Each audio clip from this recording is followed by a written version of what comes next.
Un soir de Noël, deux cambrioleurs vont s'introduire dans la maison du jeune Kevin avec la ferme intention de la vider de tous ses objets de valeur. Mais l'enfant a tout prévu et dissémine des pièges dans sa forteresse pour repousser les assaillants. Pour Kevin comme pour le spectateur, pas de doute, victime d'une agression, il a le droit de se défendre. Mais à bien y réfléchir, quid iuris? Quand dit le droit?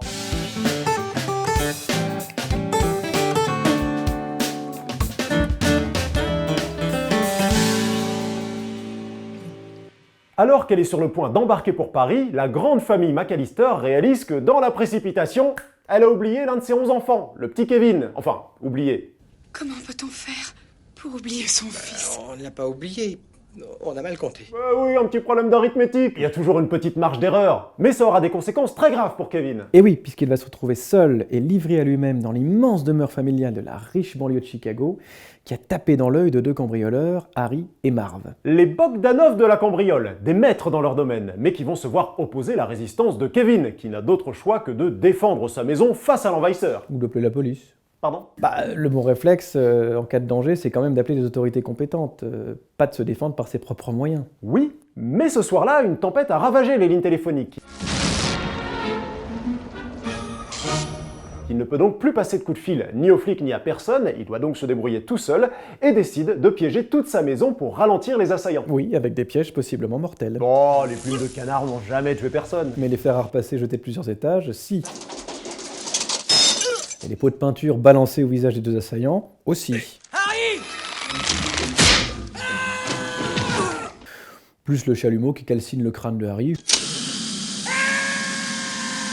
Je sais pas très bien ce qu'il te faut, hein. Le chalumeau, oui, lui il chatouille un peu. On parle en temps normal d'infraction grave. Ce qui est grave, c'est qu'un gamin frêle et fragile doive survivre face à deux cambrioleurs de la pire espèce. Ça reste de la légitime défense. C'est évidemment la première chose à laquelle on pense quand on voit agir Kevin. Mais arrêtons-nous un instant. La légitime défense, en droit, c'est le fait de pouvoir accomplir un acte normalement illégal pour se défendre contre une agression. C'est avant tout une notion juridique qui répond à des conditions précises.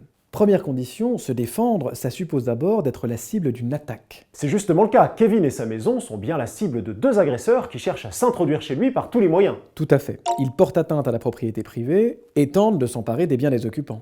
Deuxième condition, pour être en état de légitime défense, il faut que l'agression dont on est victime soit injustifiée. Parce qu'il existe des agressions justifiées? Bien sûr, un policier peut t'arrêter ou même te contraindre de manière parfaitement justifiée. On dit que la police a le monopole de la violence légitime. Là, en l'occurrence, Kevin est victime d'un cambriolage. C'est pas mal injustifié quand même. Et à ma connaissance, le seul à pouvoir violer ta propriété, c'est le Père Noël. Et encore, pour te déposer des cadeaux sous le sapin, par partir avec la chénifie sous le bras. On est bien d'accord, la condition numéro 2 est validée. Condition numéro 3, pour être en état de légitime défense, il faut que la riposte soit nécessaire. Le gamin est seul, il a pas le téléphone, il voit deux mecs louches rentrer chez lui, évidemment que la riposte est nécessaire. N'allons pas trop vite. Est-on véritablement certain que la riposte est nécessaire? Kevin est seul? D'accord. Il n'a pas le téléphone? Certes. Mais Kevin est mis au courant de l'effraction très en amont de sa réalisation, puisqu'il comprend l'intention des cambrioleurs presque un jour et demi avant les faits. On ira manger au resto, et puis après à 9h, on viendra. À 9h. Comme ça, il fera noir. On voit bien que rien n'empêche Kevin, même si le téléphone est coupé, de se rendre à pied à un poste de police. Oui, mais là, le cambrioleur portait lui-même un uniforme de policier au début du film. Et surtout, ne vous inquiétez pas pour la maison, on s'en occupera. Est-ce que tu ferais vraiment confiance à la police si t'avais vu ça? Évidemment que Kevin se méfie, pour lui les flics sont dans le coup. Bon dans ce cas, aller prévenir un voisin adulte qui pourrait lui apporter son aide. Mais les adultes se sont toujours mal comportés avec lui, même au sein de sa propre famille. Tu peux être fier de toi, ça ne vaut rien. Monte dans ta chambre tout de suite. Il fait pas plus confiance aux adultes. Ah oui, d'accord. Bon, il est seul, il est livré à lui-même, il sait plus du tout à qui se fier. Admettons que sa riposte soit nécessaire et que la condition soit remplie. Le problème viendra peut-être malheureusement de la quatrième condition, car pour être en état de légitime défense, il faut encore que la riposte soit proportionnée à la gravité de l'attaque. Et le coup du chalumeau et du fer à repasser chauffé à blanc sur le coin de la tronche, c'est peut-être un peu excessif. Il fallait que les pièges soient suffisamment intimidants pour les repousser. Concrètement, ils essayent de rentrer chez les McAllister pour tout piquer, et par tous les moyens. Par la porte, par les fenêtres. Par effraction? Pas besoin, la porte était ouverte. Est-ce qu'ils ont forcé la fenêtre? Non plus. Elle était ouverte aussi. Oui, mais il n'y a pas d'effraction.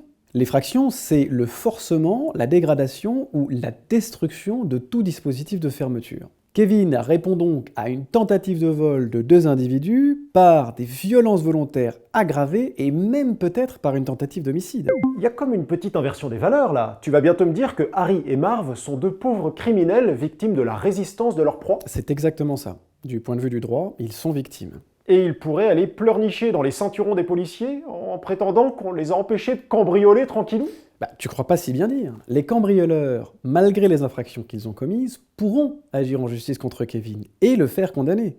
Et on rappelle que le fait que Kevin soit mineur n'a pas d'importance. Il peut être condamné à partir du moment où il est doué de discernement. Et là, très clairement, on est face à un gamin qui est parfaitement conscient de ses actes. Mais s'il a cette part de violence en lui, Kevin, c'est qu'il a été biberonné à l'injure et à l'humiliation. Il est méprisé par sa famille en permanence. Un idiot, voilà ce que t'es. Je suis pas un idiot. Si, bien sûr que si, tu ne sais rien faire de bien. Tu fais partie de ce qu'on appelle les incompétents. Et en plus, on le jetterait en pâture à la justice. Alors ça va peut-être te surprendre, mais bien au contraire. Kevin a parfaitement le droit d'agir comme il le fait. Attends, il y a encore un instant, la main de la justice était prête à le fesser en place publique, et là... Kevin a raison parce qu'il est américain, plus précisément résident de l'État de l'Illinois. Et dans cet État, comme dans beaucoup d'autres, la législation relative à l'autodéfense n'a rien à voir avec la légitime défense à la française. Aux États-Unis s'appliquent des lois dites « Stand Your Ground » ou « Défends ton territoire ». Elles autorisent à se défendre contre une menace sur la propriété, allant même jusqu'à autoriser à user d'une force létale, et ce, même si le propriétaire aurait pu s'enfuir. Ah oui, aux États-Unis, ils ont quand même une conception très large de l'autodéfense. Exactement.